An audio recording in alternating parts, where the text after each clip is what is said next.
Hello everyone, welcome to my YouTube channel Edco classes. बच्चों, आज हम बात करेंगे world wide famous Robert Frost की लिखी हुई poem the road not taken के बारे में। दोस्तों, द रोड नॉट टेकन एक अपने आप में एक इंस्पायर्ड पोएम है। लोग इससे इंस्पायर्ड होते हैं और रॉबर्ट फ्रॉस्ट ने स्टार्टिंग में ये अपने फ्रेंड के लिए लिखा था, लेकिन बाद में ये जो पोएम था ये काफ़ी ज़्यादा फेमस हो गई। लोगों के लाइफ से रिलेटेड ये पोएम है। लाइफ में आप कैसे रास्ते चुनते हैं, आपकी चुनी हुई रास्ता पाथ वे ये डिसाइड करता है कि आपकी जो टारगेट है वो पूरी होगी भी या नहीं। आपकी चुनी हुई रास्ता अगर अच्छी है तो आप लाइफ में सक्सेस करेंगे, नहीं तो आपको एक दिन एक ऐसा समय आएगा जब आप रिग्रेट फील करेंगे। दोस्तों, इस पोएम में रॉबर्ट फ्रॉस्ट यही बताना चाहते हैं कि आखिर वो रास्ते हम कैसे चुनेंगे। द रोड नॉट टेकन, अगर वो रास्ते को अगर हम नहीं लिए होते तो क्या होते। अगर जो रास्ते हम लोगों ने चुना, उस रास्ते को चुनकर हम लोगों ने क्या पाया, क्या वो हमारे लिए सही था, या किस बेस पर हम लोग रास्ते चुने कि जो सही होगा। क्या लाइफ में रास्ते को चुनने के लिए क्या कुछ टेक्निक है। तो इन सारे तमाम टेक्निक को, सारे चीज़ों को हम लोग डिस्कस करेंगे इस पोएम में। रॉबर्ट फ्रॉस्ट ने आखिर इस पोएम में बताना क्या चाह रहे हैं। दोस्तों, ये जो रोड नॉट टेकन है रॉबर्ट फ्रॉस्ट की लिखी है। और रॉबर्ट फ्रॉस्ट की पूरी जो नाम था, इनका पूरा जो नाम था रॉबर्ट ली फ्रॉस्ट। दोस्तों, इसको जानेंगे आप कि रॉबर्ट ली फ्रॉस्ट एक अमेरिकन पोएट थे। तो पोएम को स्टार्ट करने से पहले मैं आपको बता देना चाहता हूं कि अगर आप मेरे चैनल पर फर्स्ट टाइम हैं तो मेरे चैनल को सब्सक्राइब कर लीजिए, क्योंकि यहाँ पर आपको बहुत सारे ऐसे कंटेंट मिलेंगे जो आपके स्टडी में हेल्प होगा। तो स्टार्ट करते हैं, और दोस्तों के साथ ही ज़्यादा से ज़्यादा इस वीडियो को शेयर कर देंगे ताकि उनको भी हेल्प हो जाएगा जो हमारे चैनल पर पहुँच नहीं पाते हैं। तो वीडियो को स्टार्ट करते हैं। सबसे पहले पोएम को स्टडी करने से पहले हम आपको कुछ रॉबर्ट फ्रॉस्ट के बारे में बता दें जो आपके एग्ज़ाम ओरिएंटेड होगा, जो आपकी एग्ज़ाम पॉइंट ऑफ व्यू से काफ़ी ज़्यादा अच्छी होगी, ताकि आप अपने जब एक्सप्लेनेशन आती है कि एक्सप्लेन द पोएम या फिर right the summary of the poem, तो आप ये सारे पॉइंट को, की पॉइंट को आप मेंशन करके आप इलैबोरेट कर सकते हैं अपने आंसर को। ठीक है, तो पहले आपको मैं बता दूं कि ये जो पोएम है ये making choice, this poem is the depend on the making choice. तो बच्चों, यहाँ पर आपको मेकिंग चॉइस कैसे आपको चूज करनी है, इन सारी चीज़ों को हम लोग देख। तो मेकिंग चॉइस को देखते हैं। पहली बात, and the choices that shape us, और जो हमारी चॉइस होती है वो हमें अपने कैरियर को बिल्ड करने में, हमारे कैरियर को बिल्डअप करने में हेल्प करता है। हम अपने आप को शेप कर सकते हैं। रॉबर्ट फ्रॉस्ट एक अमेरिकन पोएट है, लेकिन इनकी जो पोएम थी शुरू में ब्रिटेन में पब्लिश हुई थी दोस्तों। ठीक है, तो ये सारी चीज़ों को हम लोग देखते हैं। तो रॉबर्ट फ्रॉस्ट जो है, ये पोएम जो है आपका रिलीवेंट टू आवर लाइफ, ये पोएम जो है आपका रिलीवेंट टू आवर लाइफ है ना, हमारे लाइफ से रिलेटेड है ये। तो लाइफ से कैसे रिलेटेड है कि हम अपने बहुत सारे ऐसे चैलेंजेस होते हैं, जो चैलेंजेस को चुनते समय हम ये ध्यान नहीं देते हैं कि हमें इंटरेस्ट किस सेक्टर में है। हम उन सारे चैलेंजेस को, जो ज़्यादातर लोग होते हैं, जो क्राउडेड होती है चुनने की, जो मोस्ट ऑफ द परसेंटेज होता है, उसके बेस पर हम भी चॉइस को चुन लेते हैं। लेकिन हम ये भूल जाते हैं कि हमारी चॉइस क्या है, हमारी डिसीजन क्या है। जब हमारे सामने टू पाथ आती है तो उस टू पाथ में आपको चुनना है कि which is the best path for us, and it's depend on our the choices.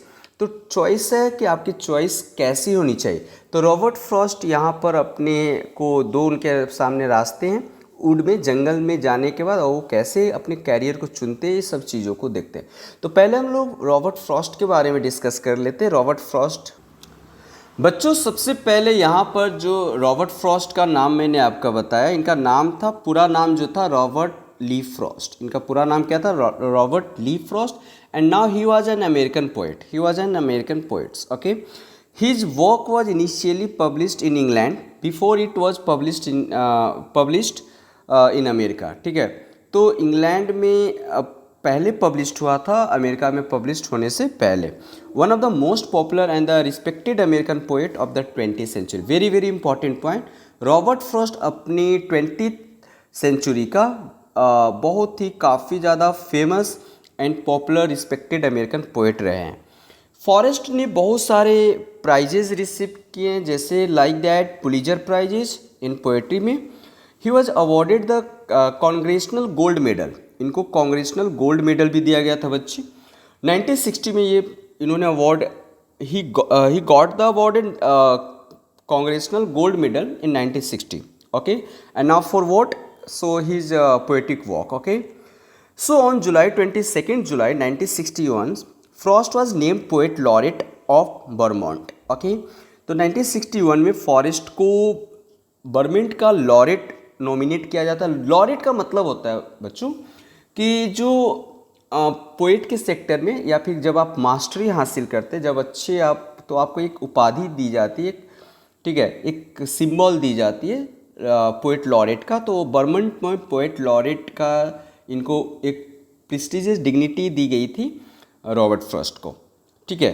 ये बहुत ही शॉर्ट लिरिकल्स पोएम के लिए जाने जाते हैं रॉबर्ट फ्रॉस्ट। इनकी जो पोएम आप देखेंगे तो शॉर्ट में रहता है, लेकिन काफ़ी डेप्थ मीनिंग होता है इनकी। ये काफ़ी इंपॉर्टेंट पॉइंट है, इसको आप नोट डाउन कर लोगे, ठीक है। और now Robert Frost admired the quality of honesty.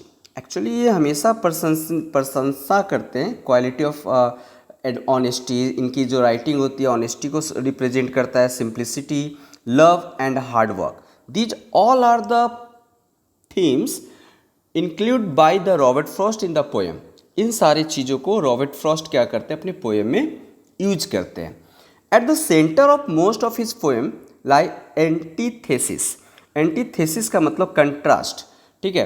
तो रॉबर्ट फ्रॉस्ट का जो जनरल आप पोएम देखेंगे वो दो चीज़ों के बीच में आपको देखने को मिलेगा। First one is fact and fancy.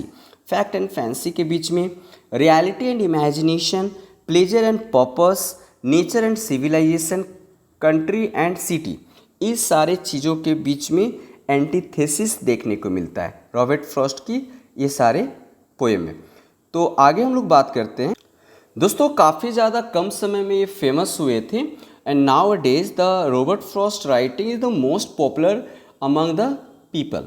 So why he famous? A question arise in our mind, comes in our mind कि why the Robert Frost because famous?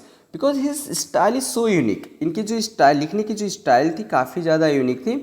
He usually employ a kind of moral lesson after describing a scene and incident. Some of the best known famous poem of his 4-time Pulitzer awarded winner Mending Wall, one of the famous Robert Frost poem. Stopping by woods on a snowy evening, काफ़ी ज़्यादा famous है।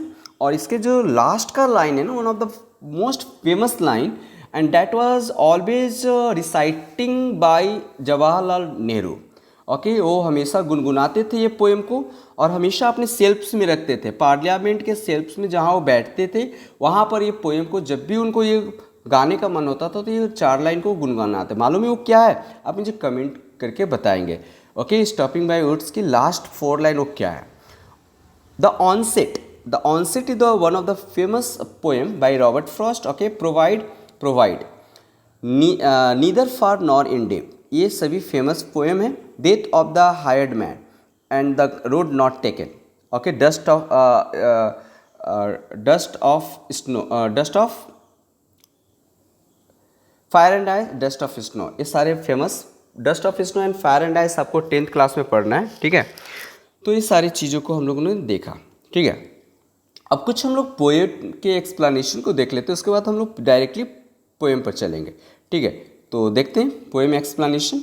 तो आपको सबसे पहले ये poem जो है ना पब्लिश की गई थी 1961 में, और ये कलेक्शन था जो रॉबर्ट फ्रॉस्ट का जो बहुत सारे कलेक्शन था, पोएम का कलेक्शन, उस कलेक्शन का नाम था माउंटेन इंटरवल। माउंटेन इंटरवल में ये पोएम को पब्लिश करवाई गई थी। बच्चे यहाँ पर जो राइमिंग स्कीम है इस पोएम का वो है आपका ABAAB। ये very very famous rhyme scheme जो आपका रहा है रॉबर्ट फ्रॉस्ट, ये द रोड नॉट टेकन का ABAAB, ये काफ़ी ज़्यादा एम्बिगियस पोएम रहा है, ओके।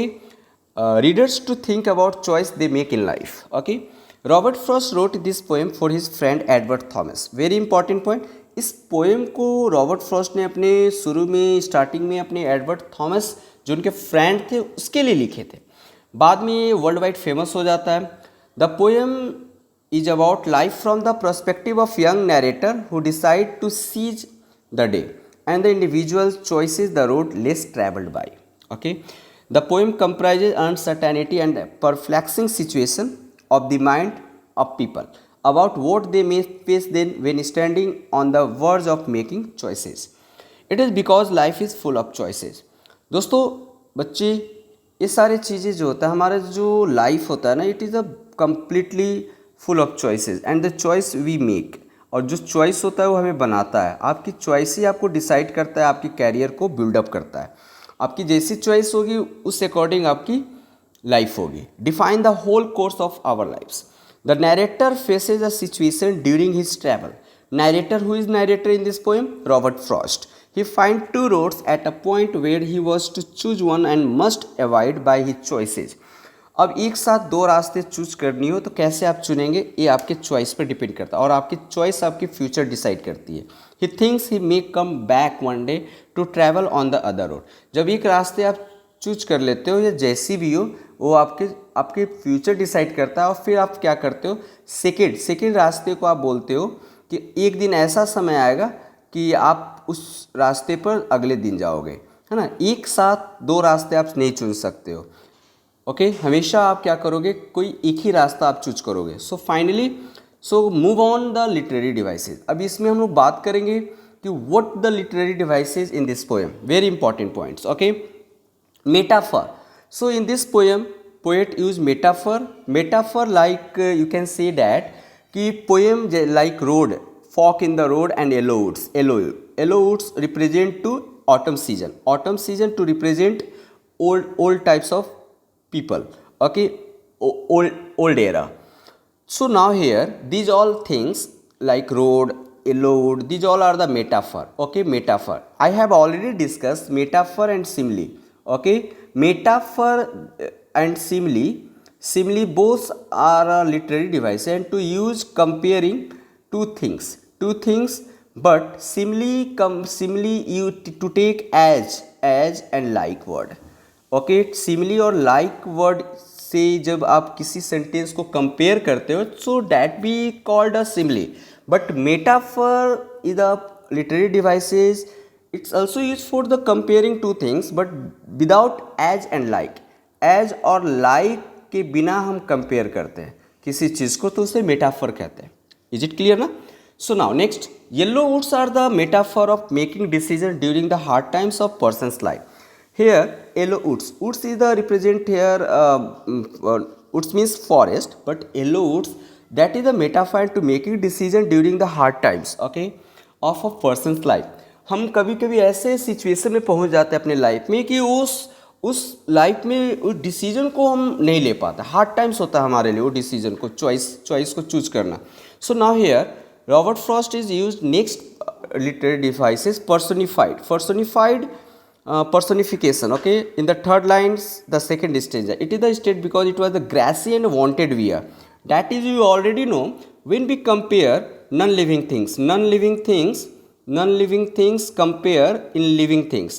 non-living को आप living things के साथ compare करते हो, ठीक है. आप उसे दिखाने की कोशिश करते हो कि उसमें जान है, उसमें एक प्रकार का मूवमेंट है. Like here Robert Frost used here it was a grassy and wanted wear as if the road is human. अगर रोड एक इंसान होता that it wants to wear and tear. Okay, so now here Robert Frost is used here wear and tear. Road को एक human beings की तरह represent किया गया है. अगर रोड ह्यूमन होता तो उस पर चलता, मतलब उसे लोग क्रश करते, केयर नहीं करते उस रोड को. अगर उस पर केयर नहीं करोगे तो उसकी लाइफ जो होगा वो मतलब हेल टाइप का हो जाता. वो टीयर करता, वियर करता, ये सारी चीज़ें.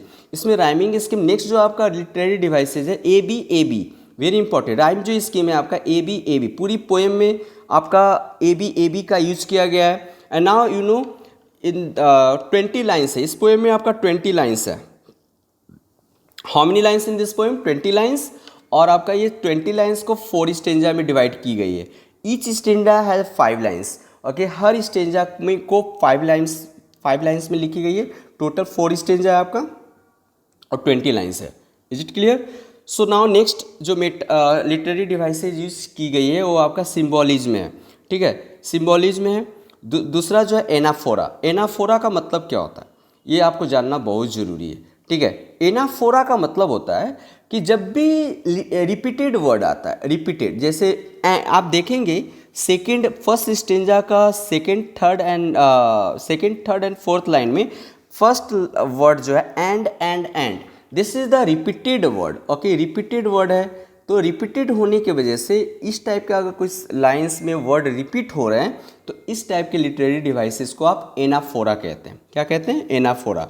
एलिट्रेशन क्या है? एलिट्रेशन जब भी कोई कॉन्सोनेंट साउंड अगर आपका रिपीट होता है, जब भी कोई क्लोजेस्ट वर्ड जिसमें 2 वर्ड एक साथ रिपीट हो रहा है, जैसे कि आप देखेंगे वांटेड वियर जो रिपीट हुआ है आपका, तो ये इसका जो फर्स्ट लेटर है वो आपका रिपीट हो रहा है। वांटेड का W एंड वियर का W, तो W और W ये 2 जो लेटर है, ये W साउंड आपका कॉन्सोनेंट है और रिपीट हो रहा है एक साथ आकर, इसलिए हम क्या कहेंगे? इसे एलिट्रेशन कहेंगे।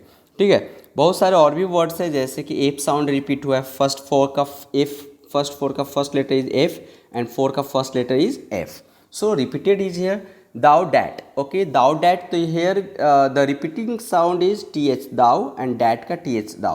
तो इस तरीके के 2 वर्ड्स का साउंड अगर रिपीट हो जो कॉन्सोनेंट हो उसे हम एलिट्रेशन कहते हैं। इज इट क्लियर ना?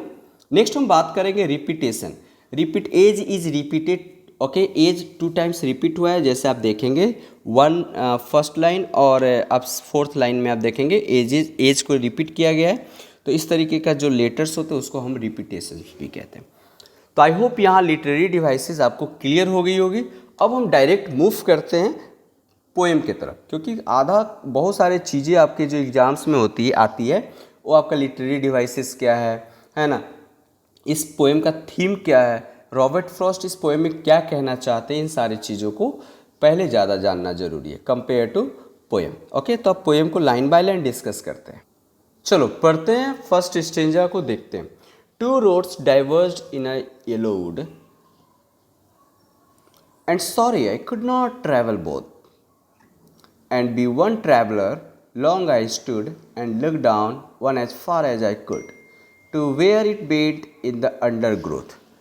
बच्चों यहाँ पर फर्स्ट लाइन में रॉबर्ट फ्रॉस्ट क्या कहते हैं?